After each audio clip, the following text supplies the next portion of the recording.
Amigos, el Colo Barco decidió aceptar jugar en el Brighton, se va de Boca.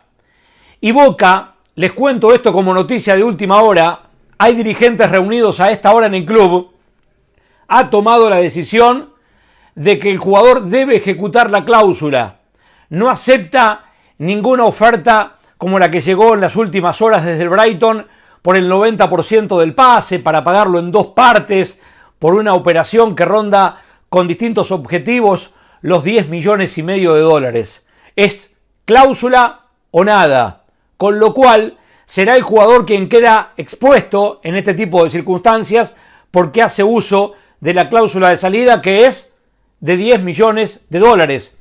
No cobra el 15% del futbolista. Esto ocurre y debe hacerlo Barco. Las ejecuciones de cláusula corren por parte del futbolista, por supuesto con el club como garante, y después del martes esa sube a 14 millones. Por eso se acercan horas decisivas y Barco tendrá que ejecutar la cláusula de rescisión. No le quedará otra al chico de 25 de mayo que irá a jugar al Brighton. Está tan avanzado todo lo del Brighton como que se reunió con De Zerbi o charló con De Zerbi, con el entrenador, que lo prefiere de lateral izquierdo allí en las Gaviotas, en un equipo que recluta muy buenos sudamericanos. Ya lo vimos con McAllister, con Estupiñán, con Enciso, con tantos jugadores muy determinantes y muy decisivos, con Bonanote, que dicen que charló con Barco, por supuesto, y lo incitó a lo que termina siendo un paso importante, el del Brighton, no el que se esperaba. El City no llegó por Barco. El City no llegó por Barco. El City vino a buscar a Echeverri.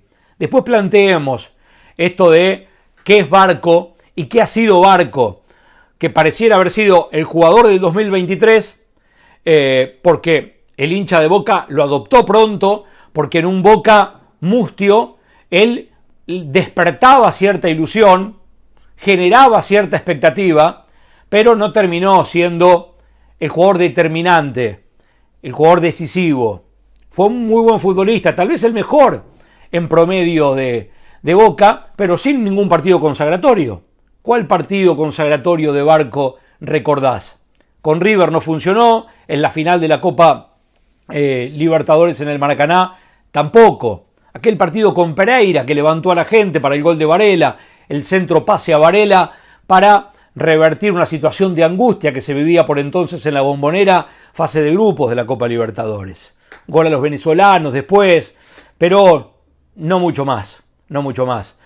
Sí hacía entrar a los rivales, calentar a los jugadores de Nacional y demás. Sí, buenos centros, buena asistencia, buenas combinaciones en algún momento con Cavani, pero no era un jugador gana partidos, Barco. Crack no es Barco. No se confunda, cuando le dicen crack, hay un amianto muy importante y mucha luz y mucho ruido mediático que había que encender, porque, por supuesto, era un año electoral en Boca y ahora se agitan las aguas. ¿Por qué? Porque empieza a plantearse con el resultado opuesto qué pudo haber hecho Boca. Y es un poco lo que pudo haber hecho River con el Diablito Echeverri. No más que aceptar las condiciones que los jugadores ponen. Son tiempos donde los jugadores, al tener cláusula de salida y al ser buscados por el mercado, no les queda más camino a los clubes que exponerse a las leyes del mercado. Las leyes del mercado son que el Brighton se interesa en Barco. Barco le había firmado por poco tiempo a Boca y no le quedaba más camino.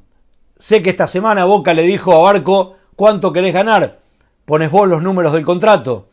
Y Barco no aceptó ese convite porque entendía que era, si le decía 2 millones de dólares y después terminaba saliendo en este mercado como él presuponía, terminaba siendo una decisión de la que Boca en algún momento iba a decir: che, acá tenemos, le ofrecimos renovar por tanto y no lo aceptó. De todas maneras, cuando un jugador ejecuta cláusula termina siendo una actitud antipática ante el público. Le pasó a River con Alario. Esta es la primera vez que sucede en Boca. Nunca antes en Boca en este tiempo un jugador decidió irse por la cláusula. Cuando un jugador se va por la cláusula es no aceptar renovar antes para que el club pueda tener otra prestación del futbolista y generar mejor ingreso en una operación de este tipo. Los montos de la cláusula son bajas, o fue baja, porque Barco así lo decidió, si no, no le firmaba, incluso este último tiempo. Después llegó Almirón, le dio la chance de jugar, si no tal vez el chico ni siquiera podía imponerse en la primera de Boca. Alguien que conoce mucho de mercado me dijo recién, y Boca debió colgarlo en junio y decirle, te cuelgo y si no me renovás no jugás el resto de la Copa Libertadores. ¿Se imaginan lo que hubiese sido de tomar Boca esa decisión abrupta? Que tal vez era la más conveniente en términos de protección del patrimonio del club, pero hubiese sido muy antipática y muy inconveniente en función de que Boca estaba en el medio de la Copa Libertadores y necesitaba de las calidades de Barco.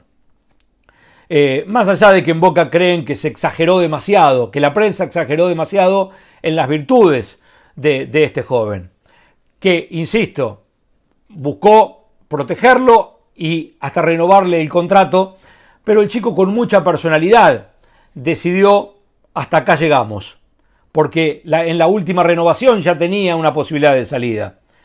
También hubo miradas de reojo con el representante Adrián Rocco, muy vinculado a Tevez, llevando jugadores a Independiente en este mercado de pases. Tiene a Weigan anuncian que se va libre en junio, y las negociaciones con Rocco de Tevez para acá con esta gestión terminaron siendo de mucha tensión.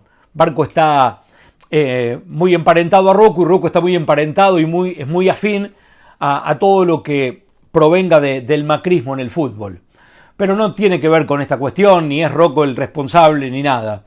Acá es Barco quien terminó diciendo, hasta acá llegamos con Boca. Será el preolímpico y será el Brighton, y jugaré de lateral izquierdo allí. Después, ustedes, y los leo acá abajo, analizarán si Barco obró de mala fe, tuvo una mala actitud, con Boca que lo crió desde los 10 años, cuando su mamá lo traía desde 25 de mayo todos los días en un auto a gas, con mucho esfuerzo, una familia muy humilde de aquella ciudad de la provincia de Buenos Aires, para gestarlo. Me parece que el reconocimiento y el agradecimiento del jugador estuvo en la renovación anterior. Ahora Boca lo impulsó desde el efecto, desde la competitividad, desde darle rodaje en una Copa Libertadores a llegar a la Premier League nada menos. A un equipo que hoy está en una segunda línea, en un segundo listón, como el Brighton, que podrá desarrollarse mucho más. Para mí es un jugador que no alcanzó la madurez todavía Barco. Primero porque para mí es más mediocampista que lateral, aunque el técnico, insisto, del Brighton lo pide como lateral. Como lateral le falta comportamiento defensivo, le falta rigor físico, le falta mayor atención. ¿Recuerdan cómo Miguel Russo astutamente le puso a Giacón en Rosario a jugar mano a mano con él y lo desnudó? Y después, ¿qué dice Almirón? Este chico necesita relacionarse más con la definición, con el gol, con el área. Entonces lo puso más como un interior izquierdo, más cerca de la zona de gestación del juego. Así las cosas, señores. Esta es la información de última hora. Boca toma la decisión de no aceptar la oferta del Brighton por el 90% del pase, y sí le dice a Barco, si te querés ir ahora, que pareciera ser la decisión que tomó Valentín Barco, te vas ejecutando cláusula. No cobra el 15% y Boca el martes tiene en su cuenta bancaria 10 millones de euros. Veremos cómo gasta Boca esa plata. Si va al mercado, cómo lo reemplaza. Hoy aparece el nombre de Alexis Castro, el zurdo de Tigre, que jugara en San Lorenzo, en Colón, en Defensa y Justicia, zurdo elegante, dirigido por Diego Martínez, brillando por Diego Martínez en Tigre. Aparece ese nombre en el mercado local. ¿Será el primero, Barco, de alguno más que por estas horas pueda tomar la misma decisión de Boca de salir de los jóvenes? Esto es algo que planteé en videos anteriores.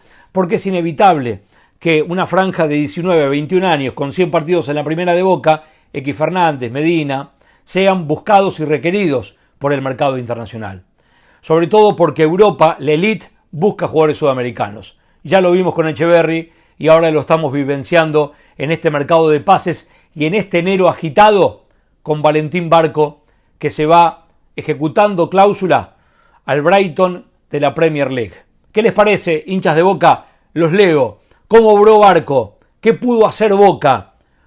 ¿Hubo algún margen de negociación o ustedes creen que la negociación ya estaba dada desde la última renovación y que había poco margen para los clubes, en este caso para Boca, pero resultan este tipo de situaciones de poco margen de maniobra para los clubes y son los futbolistas y las leyes del mercado quienes terminan definiendo y determinando este tipo de cuestiones? Está bien que sea así, es como está regido el mercado y los clubes al desamparo, pero así el mercado manda y cae por su propio peso. Se va Barco al Brighton, se va de Boca, se va ejecutando cláusula. Los leo aquí abajo, respuestas, reacciones y a compartir este video. Abrazo grande.